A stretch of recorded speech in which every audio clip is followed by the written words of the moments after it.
What are Pokemon? They're like animals with superpowers and stuff. We as humans train them as our own for various uses within people society. They serve a purpose, not only for us, but for nature and for the cosmos. Most importantly, they're helpful for stuff around the house and they're a boom for the economy. And people tell me I'm not practical. Old Mr. Mime over here helped Ash's mom with the chores and the old honey pot. Hey, Mrs. Ketchup? Because Ash's dad is dead or something. Someone had to, I don't know how we got here. Keep up the good work, Mr. Mime. And with that, I just wanted to remind everybody to hit that bell notification button so you get notified as soon as we post a video. It's the best way to keep up to date with that story that you totally didn't know, and our other cool stuff. Now that we got the formality and the opening Mr. Mime sex joke out of the way, let's get into, yes, Pokemon.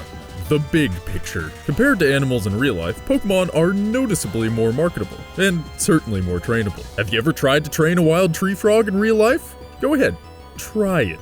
It won't work. Not that I would know, by experience. They can't learn Razor Leaf at all! Disappointing, I know, I had the same reaction. But these Pokemans are products of nature. Clearly, they embody the elements that make up the chaotic balancing act of the natural world, and we're deeply intertwined with them, emotionally, economically, spiritually. Perhaps you could even say, socio-spirituanomically. That's not a word! Indeed, the Pokemon we humans love and trust and venture for are an elegant enigma of nature. We travel across vast landscapes, enduring the very elements these creatures embody so that we may capture and battle them. But why? Of course, the allure of being the best and catching them all comes to mind, but safe to say Pokemon have been around for far longer than our desire to catch and battle them. These creatures climbed out of the primordial ooze alongside humanity, after all. That is, until our species branched off and forged its own path in the genetic code. So again I say, what are Pokemon? And what are we in relation to them? A daunting question. Technically, two daunting questions. And prepare yourself for a third! What is this cosmic dance that we dance with the Pokemans? Strap a lightning rod to your head, command your Pikachu to use Thunderbolt, and go blasting off again into the story. You never knew.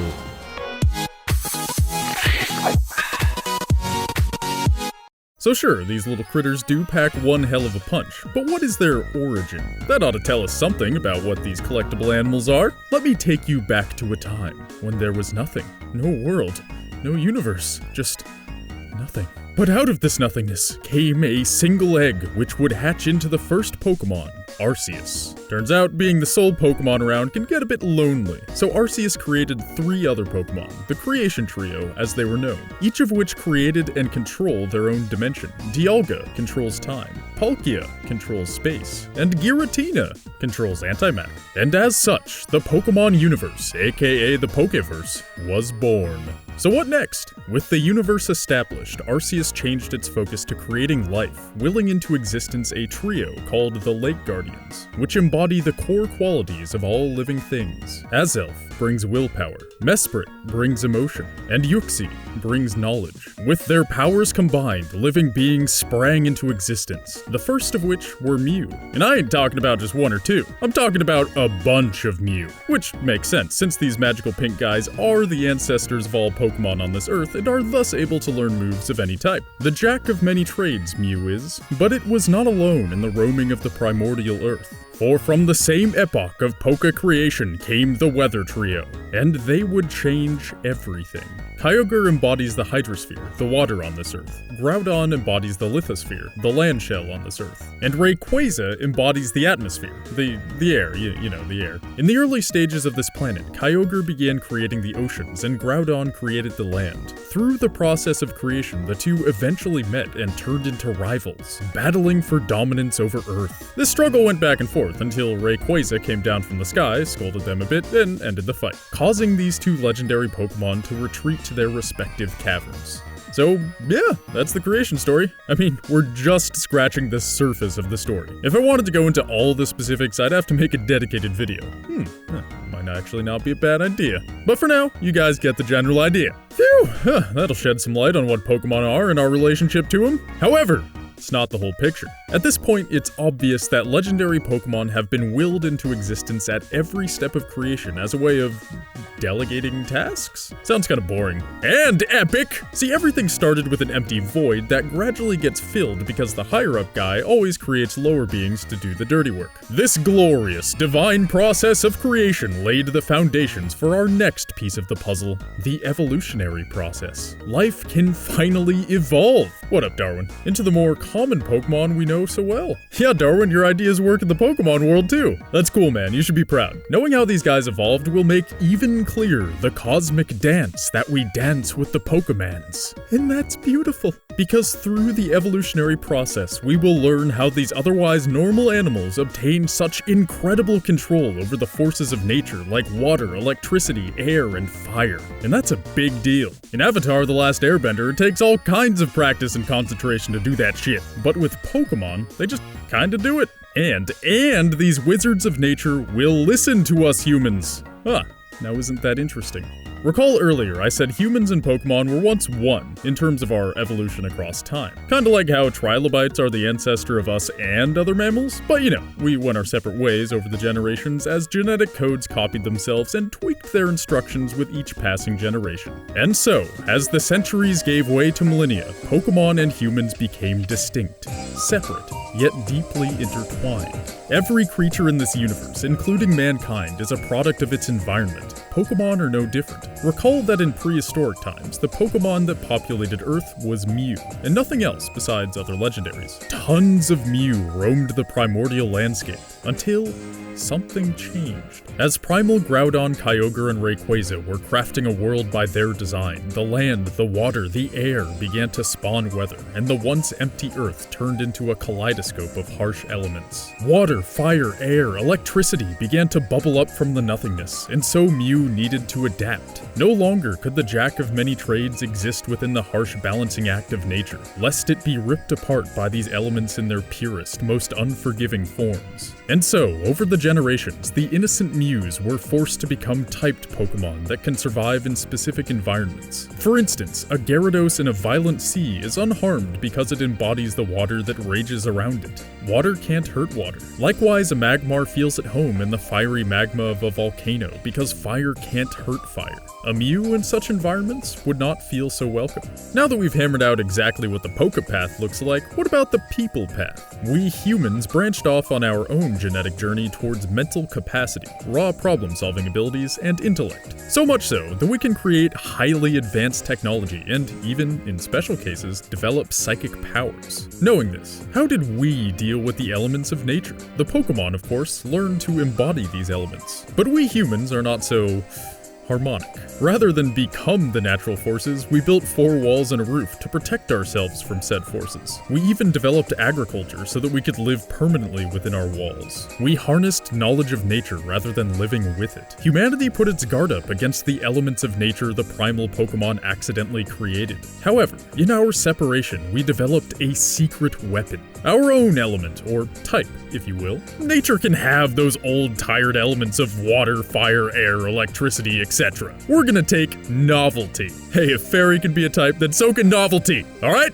Allow me to explain. You see, it's widely agreed and intuitively obvious that humanity's ability in the Pokeverse is our intellect. What that really means is that we have the ability to organize complex phenomena into identifiable patterns that we can utilize and turn into whatever we want. In other words, we can understand complicated stuff that the Pokemans can't, and because of this, we can manipulate the natural world towards something that before us was unimaginable. Unimaginable because it was so original, so creative, so novel on our scale of existence. Whoa man, that's some heavy stuff, and maybe this is getting confusing. So to illustrate exactly how I believe the relationship between humans and Pokemon to be, I shall tell you a story.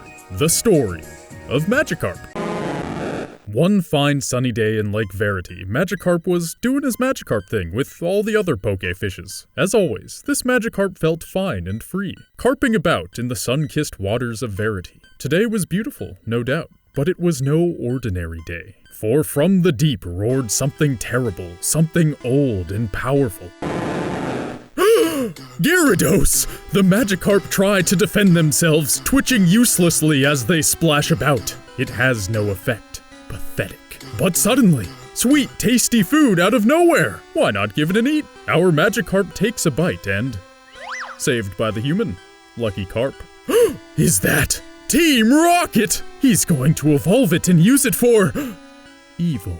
Do you see? Do you see how quickly a human trainer was able to transform Magikarp into a terrifying Gyarados and use the beast to do Team Rocket's bidding? A relatively annoying amount of switch-out battles later, and this Team Rocket human has transformed this useless water-dwelling carp into a gargantuan monster of the seas. This is the power of the human intellect, to execute a precise and calculated series of decisions that succinctly solve a complex problem. In the wild, Pokemon are rarely seen dedicating their life and time to perfecting themselves or their power. They're more into doing animal stuff and just being, whereas we're more into people stuff and doing. See, Pokemon aren't smart enough to become the strongest version of themselves in such a short amount of time. They aren't smart enough to fulfill a destiny whose path is so complex, but they do possess the raw power. Indeed, Pokemon willingly obey us because they know who the smarty pants is around here, but everybody knows that. So let's build off of that and get back to us being a novelty type so that I can explain just what exactly I mean by such crazy talk.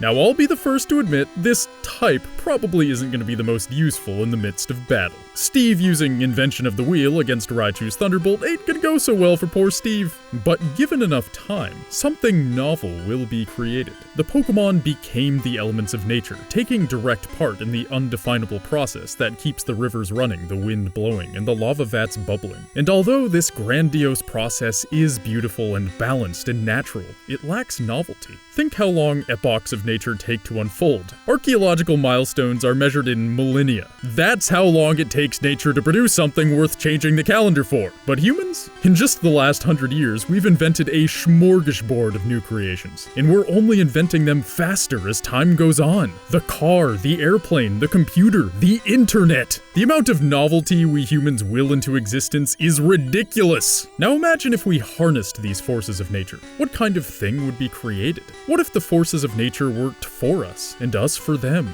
Well, my dear friend, that's what Pokemon are. The forces of nature working in tune with us, checking us for our own bullshit and disobeying if we aren't worthy of controlling the incredible power of fire in the case of Ash's Charizard. But when they do obey us, which they often do, the end result in the right circumstances is something the world has never seen before.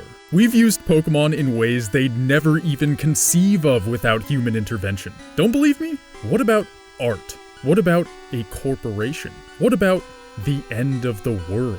Towards the end of Ruby and Sapphire, human intervention with the primal Groudon and Kyogre is all it took to bring the world to its knees. Then a couple of well-placed trainer-led Pokemon battles later, and problem solved. Indeed, Pokemon are embodiments of the elemental forces of nature, in all their raw power, in all their animalistic tendencies. They're a reminder of the path we didn't take. The path that lives in harmony with the elements, that does what it does because that's what it do. However slowly, however simply. Until that is, the human intellect comes along, combining the power of nature and our technology and our complex problem solving into something the world has never seen.